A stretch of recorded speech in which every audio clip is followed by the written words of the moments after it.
Morning friend.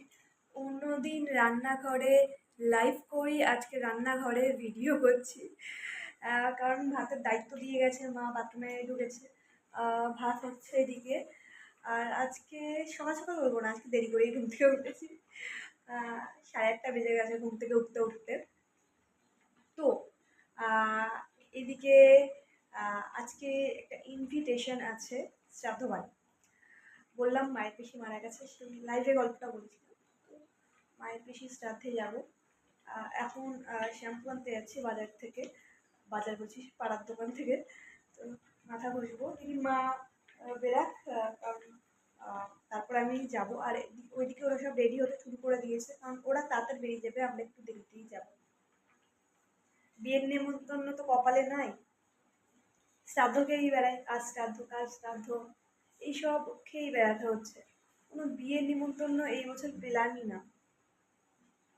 আমি ready যাওয়ার জন্য। এখন 12টা বাজে, মানে হাফদল বেরিয়ে গেছে, মানে পুচকু, তারপরে কাকি কাকা টাকা দাদা ওরা সব বেরিয়ে গেছে। এখন আমি, মা, বাবা, প্রীতি আর দিদা যাব। চলো বেরানো যাক। বেরিয়ে পড়েছি ইতিমধ্যে, সামনে কুমলে হাবড়া। লাভলি পুরো গলে জল হয়ে গেছে। আমি আর প্রীতি অটোতে বসে আছি, ফুলের মালা হাতে নিয়ে। বাবা মা দিদা গেছে জুতোর দোকানে, প্রীতির গেছে জুতো ছিঁড়ে। তার মধ্যে দিদা হাওয়াই চটি পরে চলে এসছে ভুল করে বাড়ির থেকে। দিদার জন্য একটা নর্মাল কোনো জুতো কিনবে, প্লাস প্রীতির ওই জুতোটা সারাবে।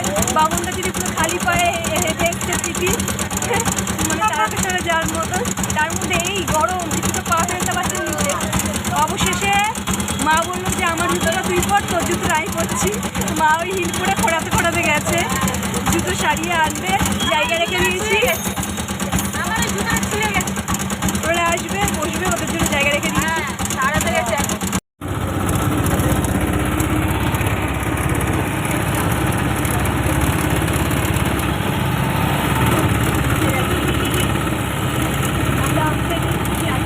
দাঁড়িয়ে ছিল, দেখিনি তো।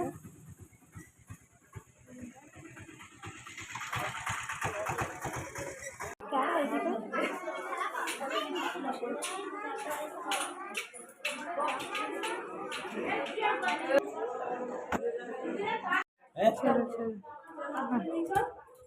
আরে হাত ধরে দিয়েছিলেন, কোথায় যাবো?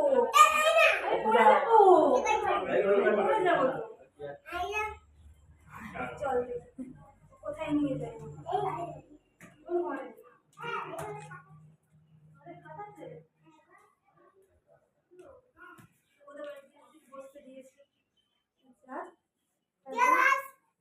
কোনো ভয় নেই, দেখেছিস একটু অচেনা জায়গায় এসছে।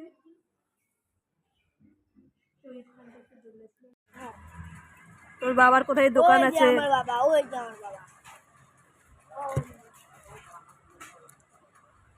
তোদের টাকলু করে দিয়েছে ধরে ধরে সবাইকে, কি কষ্ট বল।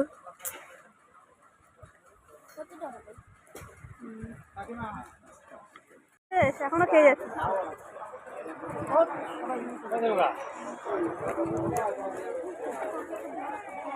টুপি পড়ে গেছে তোর?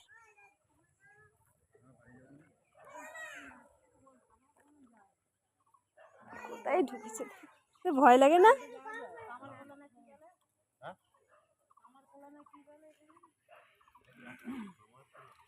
অন্যান্য দিন মেকআপ ক্যারি করি, আজকে মেকআপও ক্যারি করিনি। দেখতে পাচ্ছ ফেসের অবস্থা কি। যদিও তেমন হিউজ মেকআপ করি না, তবু ওই ছোট একটা মানে কম্প্যাক্ট যেটা, ওইটা সবসময় কাছে থাকে। আর লিপস্টিকটা তো আজকে কিছুই ক্যারি করা হয়নি। চোখের অবস্থা একটু জল দিয়ে নেবো, জল দিলে একটু ক্লিন হয়ে যাবো, ব্যাস। আর যেহেতু এটা শ্রাদ্ধ বাড়িতে এসেছি, তো সেই জন্য এখানে সেইভাবে ভিডিও বানানোটা পসিবল না, আর উচিতও না সেইভাবে। যেহেতু বয়স্ক মানুষ মারা গেছে, তবুও একটা যাই হোক, সেই জন্য আর কি যতটা সাহস করে যতটাই পাচ্ছি সাইড দিয়ে এইটুকুই জাস্ট তোমার সাথে শেয়ার করার জন্য। কারণ এখানে আর কবে আসা হবে না হবে জানি না, কারণ যেহেতু পিসি, মানে মায়ের পিসি তো একমাত্র এখানের একটা সূত্র ছিল না যোগাযোগের, সে যখন নেই, এইটাই বলতে গেলে এখানকার বোধহয় লাস্ট অনুষ্ঠান হবে। তো সেই জন্যই আর কি আশা সকলের আরো। দুপুরবেলা খাওয়া দাওয়া হলো। খেতে বসে কি হচ্ছিল দেখছিলে, যে ফুচকা পাচকাগুলোর পাশে বসেছিলাম, মাথা পুরো বকবক করে খারাপই করে দিচ্ছিল। আমি গেছিলাম দেখতে যে কে কি বসেছে না বসেছে, গিয়ে দেখলাম ছোটটা বসে পড়েছে, আমাদের বাড়ির পুচকোটা। কিন্তু ও তো একা খেতে পারবে না, তো ওই জন্যই পাশে গিয়ে বসেছিলাম। হ্যাঁ, মায়ের কর্তব্য পালন করছিলাম। আমি ফেঁসে গেলাম অবশেষে। যাই হোক, মানে ঝাঁকের মধ্যে গিয়ে পড়ে গেছি। যাই হোক, বেশ মজাই হলো।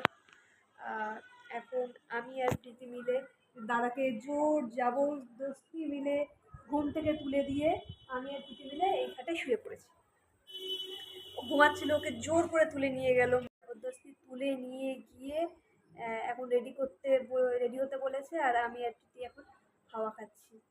আর এই দিকটা একটু ঠান্ডা ঠান্ডাই আছে, যেহেতু গ্রামীণ পরিবেশ। তো কেমন আমরা কি বলবো এটাকে, আমাদের মধ্যে একটু যাবো একটু ডিস্টার্ব। ভিডিওটা কেমন লাগলো অবশ্যই বলো। কতদূর চলে গেছে, সামনের কথা, তারপরে ফোন করে ডাকলো।